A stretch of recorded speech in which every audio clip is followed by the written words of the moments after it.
त्याच्यामध्ये काही त्रुटी आहेत, काही ऑब्जेक्शन आलेले आहेत. त्यामुळे डेव्हलपमेंट प्लॅन हा त्या शहरातल्या त्या भागातल्या नागरिकांच्या हितासाठी झाला पाहिजे आणि त्यामुळे ज्या काही त्रुटी असतील त्या दूर करून व्यवस्थित नियोजित शहर कसं होईल यासाठी आपण निर्णय घेऊ. त्यामध्ये नागरिकांचा अधिकार, नागरिकांचं हित पहिल्यांदा त्याला प्राधान्य. सुप्रीम कोर्टाने आदेश दिलेले आहेत, त्यावर निवडणूक विभाग जो आहे आयोग काम करतो आहे आणि त्याच्यावर जी काय प्रक्रिया आहे ती पूर्ण करण्याचं काम निवडणूक आयोगाच्या माध्यमातून आणि राज्य शासनाच्या माध्यमातून सुप्रीम कोर्टाचे जे डायरेक्शन्स आहेत त्याप्रमाणे त्याची अंमलबजावणी. पुण्यामध्ये महायुतीच आहे, राष्ट्रवादीला 3 प्रभाग हवेत, शिवसेनेला 4, भाजपला 4. मग हेच मतभेद आहेत. नाही, आता सुप्रीम कोर्टाचे आदेश आहेत की 2022 पूर्वीची जी परिस्थिती आहे त्याप्रमाणे निवडणुका झाल्या पाहिजे. त्याप्रमाणे जे काय आदेश आहेत सुप्रीम कोर्टाचे ते पालन केले जाते. एकत्र लढणार का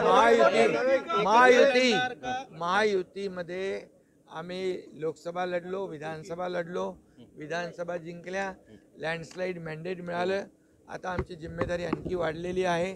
त्यामुळे येणाऱ्या स्थानिक स्वराज्य संस्थांच्या निवडणुका पण महायुती लढेल आणि महायुती जिंकेल. पाकिस्तानवरून जे काही सफरचंद असतील, मार्बल असतील, राजस्थानमध्ये पण मार्बलवर बहिष्कार घातला आहे, पुण्यातल्या व्यापाऱ्यांनी सफरचंदावर घातला आहे.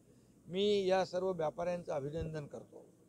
हे खरं म्हणजे देशभक्तीचं लक्षण आहे, कारण तुर्कस्तानने पाकिस्तानला सपोर्ट केला आणि म्हणून अशा प्रकारे ज्या पाकिस्तानने आपल्या निरपराध लोकांचा बळी घेतला आणि एवढं मोठं सगळं जे काही आपल्या देशाच्या विरोधात त्यांनी कारस्थान केलं, त्यांना पाठिंबा देण्याचं पाप तुर्कस्तानने केलं. त्यामुळे तुर्कस्तानवर बायकॉट केला पाहिजे, बहिष्कार घातला पाहिजे आणि ज्यांनी ही भूमिका घेतली त्यांचं मी स्वागत करतो. त्यांना काही धक्का लागणार नाही.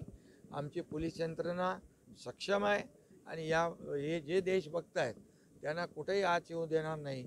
आमची महाराष्ट्राची पोलीस जी आहे, हे पोलीस आणि गृह विभाग हे सगळं अलर्ट. आमच्या 2 बैठका देखील झालेल्या आहेत, army, navy, air force, civil defence आणि पोलिसांच्या बरोबर पण.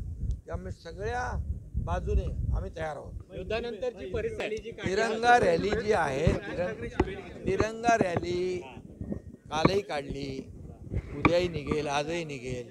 या ठिकाणी पूर्ण राज्यभर आपल्या भारतीय लष्कराच्या, आर्मी, नेव्ही, एअरफोर्स या सर्वांच्या शौर्याला सलाम करण्यासाठी ही तिरंगा रॅली काढली आहे. त्यांच्या पाठीशी उभं राहण्यासाठी तिरंगा रॅली काढलेली आहे.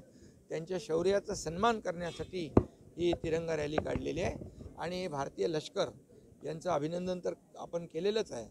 पुन्हा एकदा मी अभिनंदन करतो आणि या लष्कराच्या पाठीशी उभे राहिलेले आणि एक ठोस असा निर्णय घेतलेले धाडसी प्रधानमंत्री